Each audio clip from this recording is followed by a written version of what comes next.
Good afternoon. Good afternoon. This is a great day, and I'm thrilled to tell you why. But first, I want to say something that I've been waiting to say for a long time. Baltimore, the deal is done.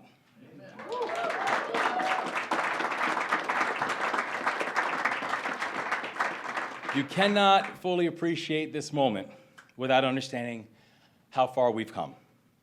When we took office in January, there was nothing except uncertainty around this deal.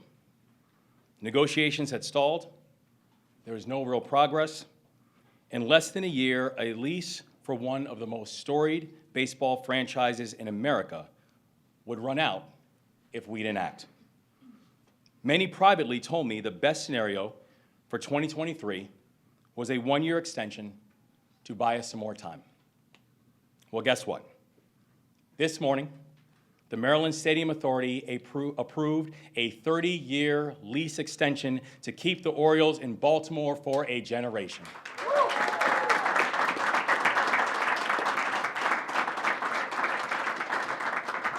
My team and I went to the negotiating table with three goals. We had to show a commitment to using taxpayer money responsibly. We had to strike an agreement that would create winners on and off the field. And we had to keep the Orioles in Baltimore for the long term. I took a short-term lease off the table on day one. These were our three non-negotiables, and this team batted 1,000.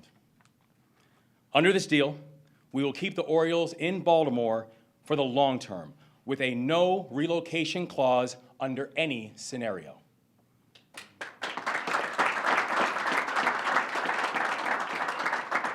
Under this deal, we are sending a clear message to our friends in the private sector. Investing in Baltimore is a winning strategy.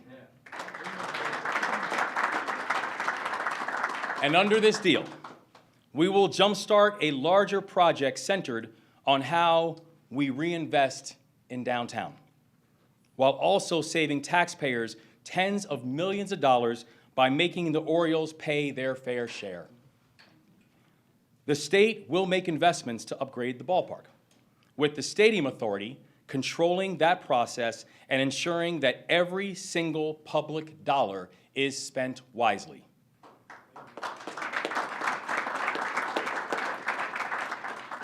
And we will attract new investments because our partners in the private sector can count on the business of hundreds of thousands of Birdland fans who flock to Camden Yards every year.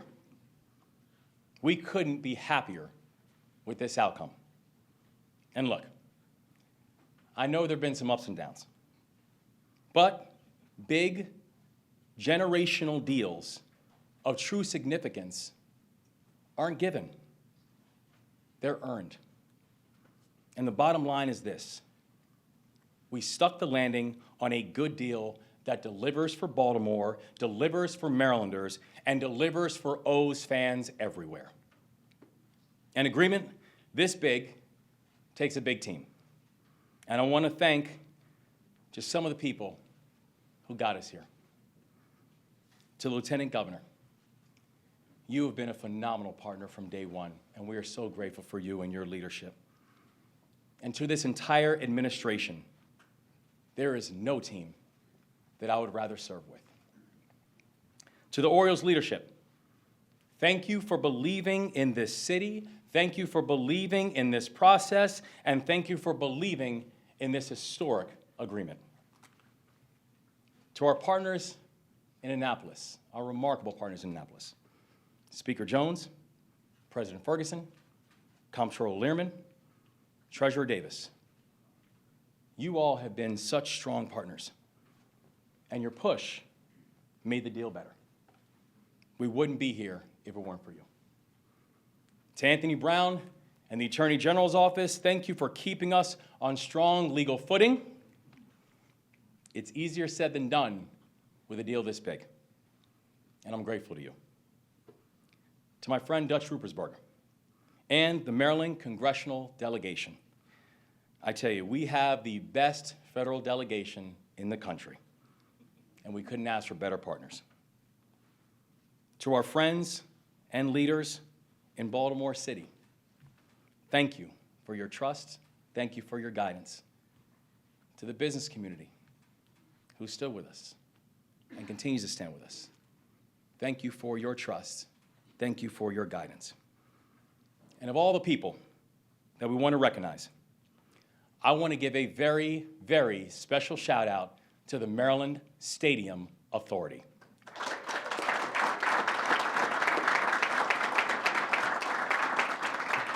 So the Stadium Authority is a unique asset of our state. And they help lead on everything from stadium deals to school construction. To all of our MSA employees and all of our MSA board members, this win is yours. And we are also thankful for you. And I need to give a big congratulations to your leader, MSA, the chair of the Maryland Stadium Authority, Craig Thompson.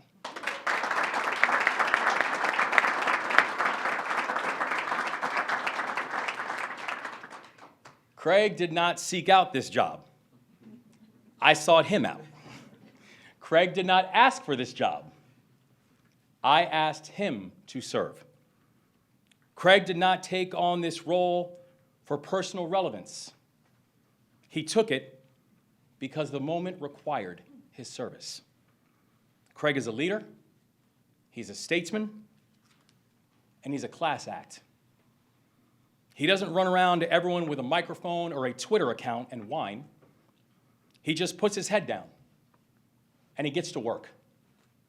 He understands that in this time and in this moment, we have to think big. He understands that short-term deals are not just unimaginative, they're dangerous. He's a born and bred son of Baltimore. He's a proud UMD grad.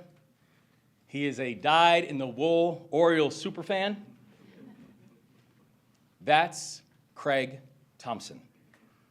And his name will always be remembered.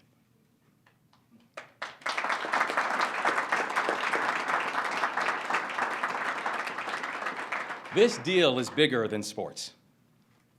This deal is about much more than baseball.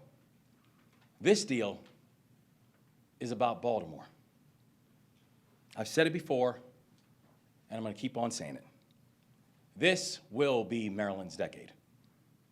But in order for that to happen, it's got to be Baltimore's time. Gone are the days where we highlight Baltimore's weaknesses. Now is the time to praise Baltimore's gifts. Gone are the days where we blame Baltimore for our problems.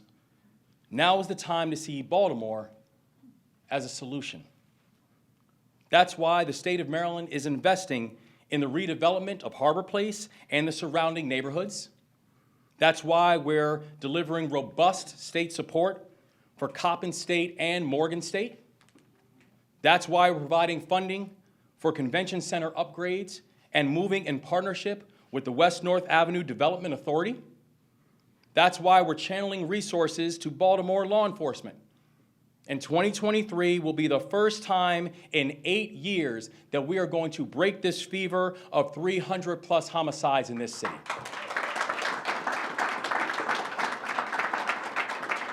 And on top of that, Baltimore was just ranked as one of the fastest growing economies in the nation. Team, the Baltimore Renaissance is here, and we aren't slowing down, and we're not stopping. In partnership, we will build a city that is livable, that is walkable, that is vibrant, and that is thriving. And I believe 30 years from now, people will look back at this time, and they're going to look back at this deal. And they'll see that it wasn't just the successful result of a lease negotiation. It was a core linchpin of the Baltimore comeback. I'm grateful, I'm thankful, and I'm hopeful. Now, I want to turn it over to our Senate President with deep appreciation for his guidance, for his leadership, and also for allowing us to be in his district during the afternoon. Team, Maryland Senate President, Senator Bill Ferguson.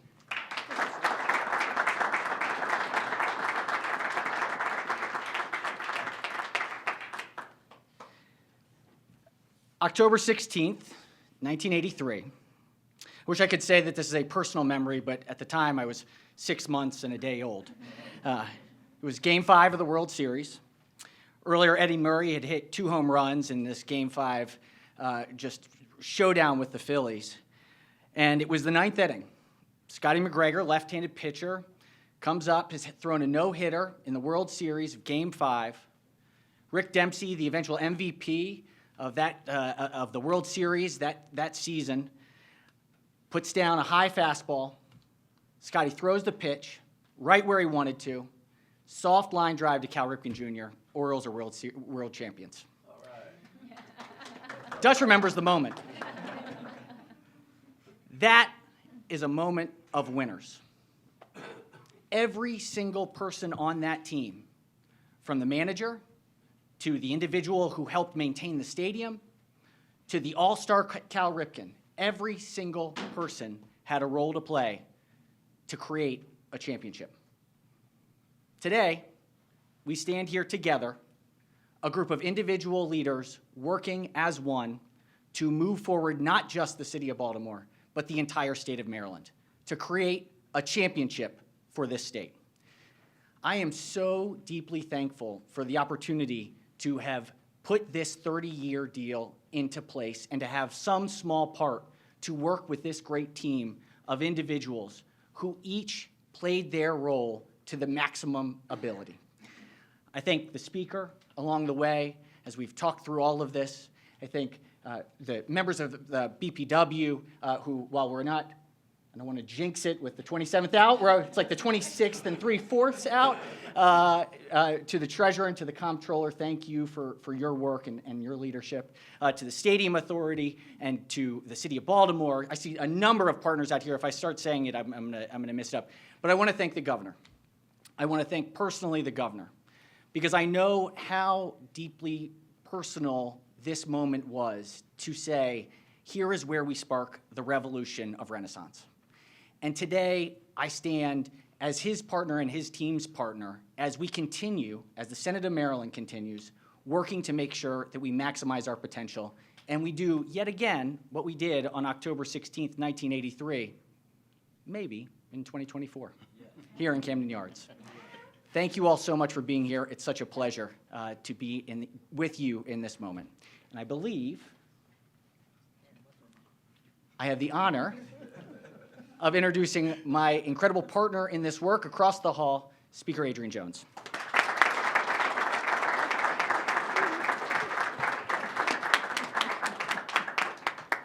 Good afternoon, everyone. Good afternoon. And before I start, if you're a member of the House of Delegates or the Senate, raise your hand.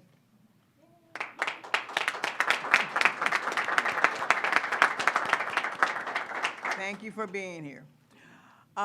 It was my pleasure to join all of you to celebrate the historic long-term Orioles lease agreement that will be voted on by the Board of Public Works in just a few minutes.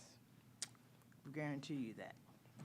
As a lifelong fan of the Baltimore Orioles, I know today is especially meaningful to the city of Baltimore, the state of Maryland, and all Orioles fans who come to Camden Yards every year to experience that special Oriole magic.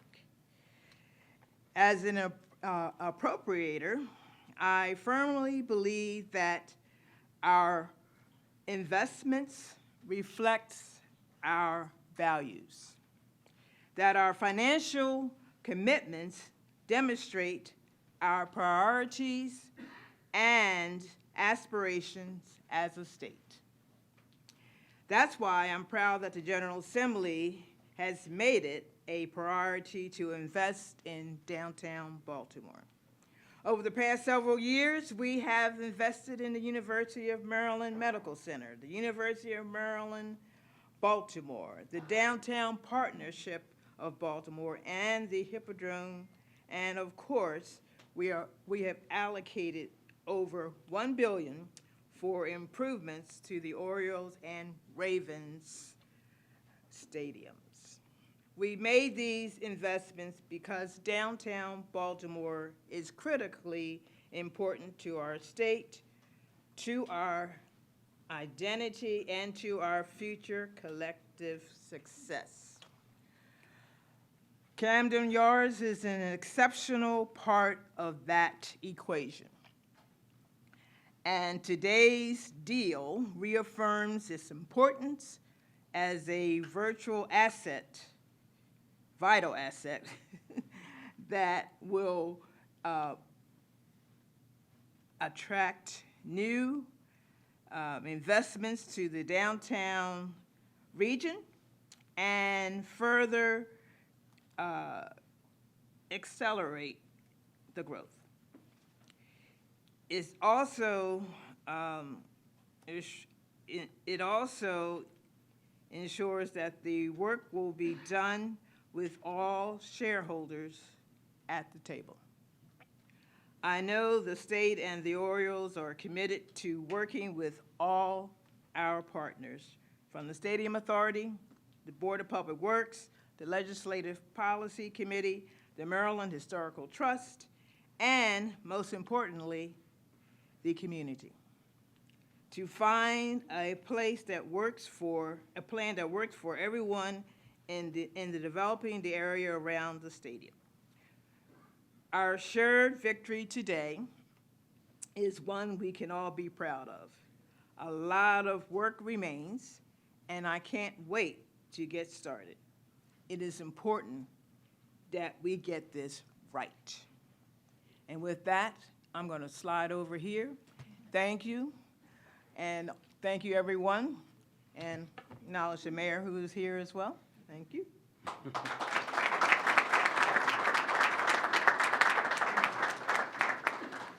Thank you, Madam Speaker. Good afternoon, everybody. It is wonderful to be here. I'm Brooke Learman. I'm honored to serve as the 34th Comptroller of the state of Maryland, and delighted to be here in my old district when I represented District 46 as a delegate. So I'm so pleased to join my fellow board members of the Board of Public Works today, Governor Moore and Treasurer Davis, as well as my forever speaker, Adrian Jones, and my forever teammate, Senate President Bill Ferguson, and our Mayor and Chair Thompson here today at Camden Yards. This is an important occasion, highlighted by the fact that this is the first time the Board of Public Works has met outside of Annapolis in decades, and the first special meeting for the board in 15 years. But since opening day on April 6, 1992, a game that I attended with my father, Camden Yards has been the site of Orioles magic for 30 years, including this fantastic season, which I had the honor and pleasure of sharing with my two children. And so it's important that we are here today to keep going. I'm sure you all know, if you follow me on social media during Orioles season, that I am a big Orioles fan. My family and I bike ride or walk or take the bus to games from our home in Fells Point. There's honestly no way I'd rather spend a summer night than at the ballpark having a beer and eating peanuts and watching the Orioles win while wearing an Orioles baseball cap. But throughout these negotiations, I wore a different hat, and I took on a different stance. I may love our players, but the negotiation was not with them. It was with an owner, an institution. And I'm here not to be a rubber stamp for John Angelos or for Governor Moore, but to bring my own keen sense of what is good for our state, for our taxpayers, and for my adopted hometown of Baltimore. As an independently elected statewide official, I consider myself an advocate for Marylanders when I review contracts coming to the Board of Public Works. I am responsible for helping to ensure that every contract that the state enters into and every investment made with state dollars is in the best interest of our state, our businesses, and our taxpayers. I'm looking for best value, and I'm looking for transparency. This initial deal is an extension of the original lease terms the Orioles signed with the state decades ago, but the Orioles can now also elect to convert the lease to a new facilities use agreement as well. And that agreement represents a new model for our stadiums. Therefore, I brought strong thoughts and a keen mind when reviewing those terms. I appreciate that the governor's team met with me several times, and I was able to present them with my non-negotiables on the facilities use agreement and later on the development clauses as well. So after ensuring the MSA employees could continue in their roles, I focused on 3 items in the facilities use agreement: rigorous and transparent oversight to ensure accountability, continuous transparent review, including of MBE requirements, and recourse if the Orioles did not maintain the stadium at the standards Marylanders would expect. First, rigorous oversight. That's what I was looking for. Only through ensuring that every public dollar that goes into the stadium must be reported to the Maryland Stadium Authority and the Board of Public Works, and hence to the public, can we ensure accountability. Maryland taxpayers deserve to understand how their money is being spent and to know that an essential state asset like Camden Yards cannot be bought and sold in back rooms. The facilities use agreement preserves the well-established role of the Board of Public Works to provide oversight of this valuable state asset and clearly articulates how taxpayer money can be spent in the maintenance, upkeep, and further development of the Camden Yards complex, while also ensuring the Orioles make their share of investments over the next few decades. There's also continuous and transparent review.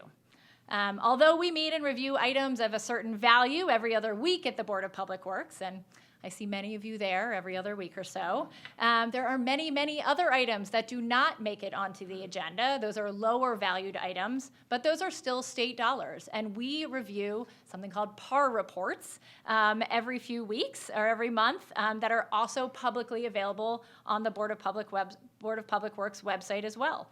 So when I was reviewing the facilities use agreement, therefore, in addition to ensuring that the $600 million bond funds would come through the BPW, I needed to ensure that those smaller dollars would also be publicly available and reported, and that requirement is there. Finally, this deal will last potentially for decades.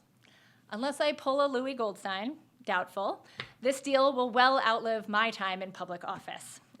It may also outlast the current ownership of the Orioles. Therefore, it's essential to me that the MSA has the ability to step in and seek recourse to maintain the state jewel, our Oriole Park at Camden Yards, and that this deal ensures that's possible. Just a couple words more about the development. I was not a signatory to the MOU that was developed, and while I appreciate the work of the Stadium Authority and the Orioles to sign it, it does not and did not bind me or my vote in any way. The Orioles and their partners need to make the case to me, to us as a state, that they should be entrusted to develop the land around the stadium. This agreement allows them a process to make that case. After they collaborate with the people of Baltimore, with the small businesses and the communities around Camden Yards to ensure that they are consulted, I look forward to reviewing any plans that they bring forward. Lastly, I just want to talk about what this deal means for our city and our state. We all know, we're here, Camden Yards is an essential feature of downtown Baltimore and of Maryland. It's a landmark that serves as an anchor, a beautiful anchor for our city, for our state, and for our regional economy. Orioles homestands, concerts, and other events generate millions of dollars every year for the state, as well as the restaurants, hotels, and other small businesses throughout downtown Baltimore. You might have seen a recent report from the U.S. Bureau of Economic Analysis showed, as the governor mentioned, that Baltimore City has the 4th largest economy in Maryland, and among jurisdictions with at least $50 billion in gross domestic product, it is among the top 10 cities with the highest growth in the nation. Finalizing this new lease builds on that momentum. It solidifies Baltimore's position as a destination for arts, entertainment, and sports. And the certainty that comes from knowing fans will be able to enjoy Orioles baseball for decades to come will help bolster the confidence of local businesses and attract new investment to downtown Baltimore. Thank you again to the governor, to the Senate President, Speaker, Treasurer, and MSA board members for their partnership and their patience. Sometimes you may have thought it took me a little too long to read through all the small print, but I'm a lawyer and I live for that. Nelson Mandela once said that sport has the power to change the world. It has the power to unite people in a way that little else does. And I agree. It's hard to replicate the feeling of pride and unity that I feel when Orioles fans from across the state come together at Camden Yards to cheer on our team, even especially in the postseason. Some may buy expensive box seats, others get the $8 youth seats in the bleachers, some choose to get soaked, some find seats to stay dry, and I love it whenever I can be there. I look forward to more 100-plus game wins in the seasons to come. I have strong feelings about the recruitment of a new starting veteran pitcher for the Orioles, and I look forward to cheering on the Orioles for decades to come with my children and my grandchildren. Thank you.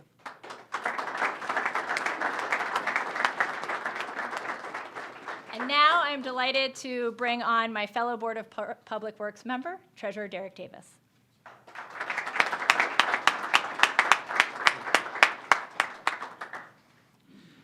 Good afternoon, everyone. Good afternoon. You know, I woke up this morning, well, I went to bed last night and woke up this morning not feeling well, and you all can probably hear it, feverish, like 100, well, it wasn't really 103. I just thought it would add something to the story if I told you all that. But I woke up feverish, and I didn't know that I was going to be able to make it here today. But the closer we got to the hour and the closer as we were driving here, the better I started feeling. And then we walked in and I saw the bird. You know, you saw the bird, I started feeling better and even better. And then when I saw all of you here, I knew this is the moment. This is where I was supposed to be. Now, when they told me I was closing, you know, so I walked up, I was expecting to hear Omar's whistle or something, and you know, but maybe we'll work on that for next time. Listen, guys, we're in Annapolis, we have a saying that, you know, everything's been said, but everybody hasn't said it. So I'm going to break with that tradition and just say it's an honor to be here. Congratulations, Governor Craig, Mayor, and everyone that's involved with this. This is truly just an amazing time, an incredible victory. As we can sort of look to last week at our neighbors up the road, when you take your eye off the ball, you can lose, and so our you know, the local basketball team and the local hockey team are now appearing to head towards Virginia. So I wanted to say that to say you can't take it for granted that this was going to get done or that they didn't have options. There's always options. If you don't believe it, ask the folks in Oakland about the A's and the Raiders. So this wasn't a given, but you guys made it happen. I'm honored to have been a part of that effort. And now I would just say, let's go sign some agreements. Let's go vote.